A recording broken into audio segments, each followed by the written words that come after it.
Praise the lord. మీ అందరికీ నా హృదయపూర్వక వందనాలు. మీరందరూ సంతోషంగా ఉన్నారని మన ప్రభు అయిన యేసయ్య కృపలో అనుదినము నూతనమైన వాగ్దానముతో మనందరము సంతోషిస్తున్నాం, ఆనందిస్తున్నాం. మన ప్రభు అయిన యేసయ్య వెలుగై ఉంటుండగా ఆ వెలుగు మన కుటుంబంలో ప్రకాశించినప్పుడు మనలో ఉన్నట్టి చీకటి శక్తులు అన్నీ కూడా వెలుగుగా మార్చబడి యేసుక్రీస్తు మనలో ఉంటుంటే మనం వెలుగుగా ఉంటున్నాం. కాబట్టి ప్రభు ఈరోజు మనల్ని ప్రేమించి మనకిచ్చినట్టు వాగ్దానము మొదటి యోహాను పత్రిక 1:5 దేవుడు వెలుగై ఉన్నాడు, ఆయన యందు చీకటి ఎంత మాత్రమును లేదు.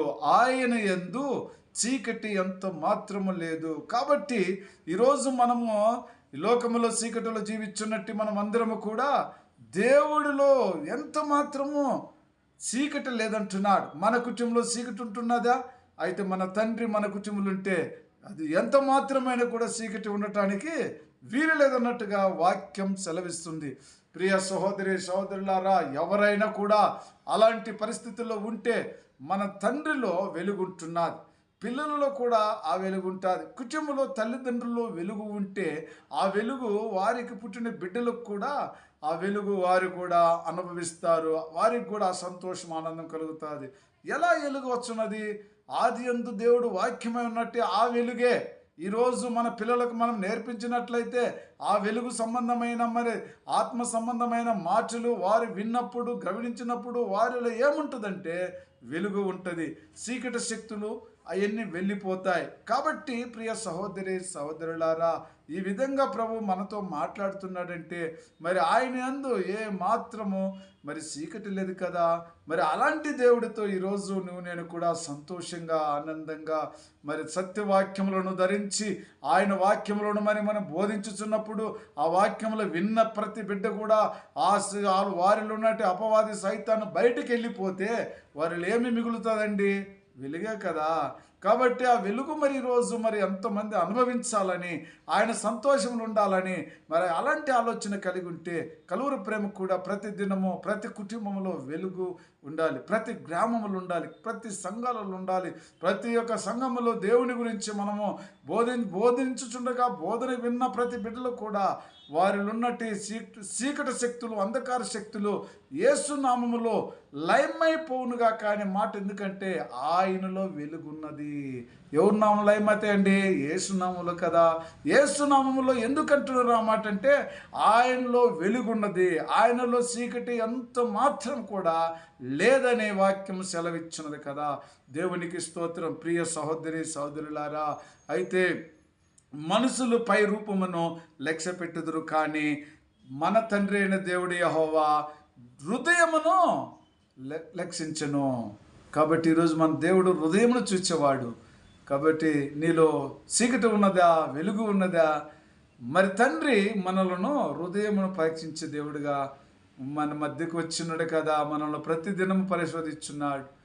అయితే మనుషుడు పై రూపాన్ని చూస్తాడు, అంతేకాని దేవుడు హృదయాన్ని చూస్తాడు. ఎందుకంటే ఆయన వెలుగు గనక చీకటిలో ఉన్న ప్రతి ఒక్కరూ పై రూపమును చూసి ఏదైనా ఆశపడతాం. ఏదైనా ఒక వస్తువు బాగున్నదంటే ఇది అందంగా ఉన్నది, చాలా బాగున్నది. ప్రతి ఒక్కటి మనము భుజించే ఆహార పదార్థాలు కావచ్చు, ఇంకొకటి కావచ్చు.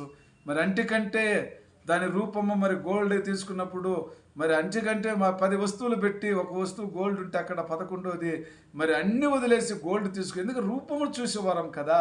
అయితే ఈ లోకములో అలాంటివే మనకు ఇష్టపడతాం, కానీ జీవము గల దేవుణ్ణి వెలుగు ఉన్నదని మనము ఎవరో ఇష్టపడకుండా మన ఇష్ట ప్రకారం మనము జీవిస్తున్నామంటే దేవుడే చూచుచున్నాడు. కాబట్టి ప్రతి ఒక్కరము కూడా మనం వెలుగులో ఉంటున్నామా, చీకటిలో జీవిస్తున్నామా అనేది చాలా ప్రాముఖ్యమైనది.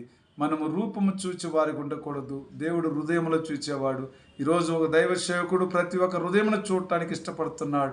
ఎందుకంటే వాడి పై రూపములు, వాళ్ళకి ఆస్తులు అంతస్తులు ఏమైనా ఉండొచ్చు, కానీ ఒక విశ్వాసిని ఇంకొక విశ్వాసి చెడగొట్టకుండా వారు బాగా ఉండి దేవుని చిత్తములో సంఘములో బలపడి అనేక జనులు ఆ వెలుగు చీకటిలో ఉన్న వారిని వెలుగు మార్చాలని ఆశించేది ప్రతి దైవ సేవకుడి యొక్క ఆలోచన.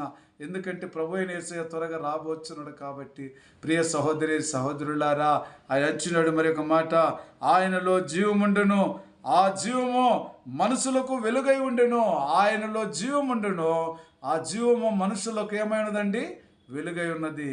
ఆయన వెలుగై ఉన్నాడు గనక, ఆయన ఎంత మాత్రము చీకటి లేదు గనక, మరి ఆయన ఏమున్నది, ఆయనలో జీవం ఉన్నదండి. జీవమున్న దేవునితోనే మనం మాట్లాడాలి. జీవము లేని వారితో మాట్లాడి ఏమి ప్రయోజనం వస్తుంది? ఒకసారి ఆలోచన చేయండి. ఎంతో ఈ లోకములో ఇప్పుడు ఉన్న పరిస్థితిని చూస్తే, మరి జనరేషన్లో చూస్తే ఎన్నో మరి అద్భుతంగా ఆలోచనగా జ్ఞానులై ఉంటున్నారు. కానీ మరి జీవము గల దేవుడితోనే మనం మాట్లాడితే ఆయనలో జీవం ఉన్నదండి, ఆయనలో వెలుగు ఉన్నదండి. ఆ వెలుగు ఈరోజు ప్రపంచానికి వెలుగై ఉన్నది గనక ప్రతి ఒక్కరం కూడా అలాగనే జీవించాలని, దేవుని చిత్తము గుర్తిరిగి బ్రతకాలని మరి కలువరి ప్రేమలో మరి ప్రత్యేకంగా దేవుడు మాట్లాడుచున్నందుకు దేవునికి స్తోత్రం. చిన్న ప్రార్థన చేసుకుందాం. ప్రేమ కృప జింగల తండ్రి, పరిశుద్ధుడా, మీరు వెలుగై ఉన్నారయ్యా. మీరు ఎంతో మాత్రము తండ్రి చీకటి లేదు ప్రభువా. ఇదిగో నా ప్రభువా, మానుడు తండ్రి, మనుషులు నా ప్రభువా పై రూపమును చూపేవారు కానీ ప్రభువా, మీరైతే హృదయము చూస్తారు నా ప్రభువా. అయా ఇదిగో తండ్రి, మీలో నా ప్రభువా జీవమున్నది గనక నా ప్రభువా, ఆ జీవము తండ్రి మనుషులకు వెలుగై ఉన్నది నా ప్రభువా. అవును తండ్రి, నా తండ్రి, ఈరోజు వెలుగై ఉన్న తండ్రి మాతో మాట్లాడుచున్నందుకే మీకు వందనాలు. ప్రతి కుటుంబంలో తండ్రి మీ వెలుగు ప్రకాశించాలని యేసుక్రీస్తు నామములో ప్రార్థించున్నాను తండ్రి. ఆమేన్. Praise the Lord. God bless you.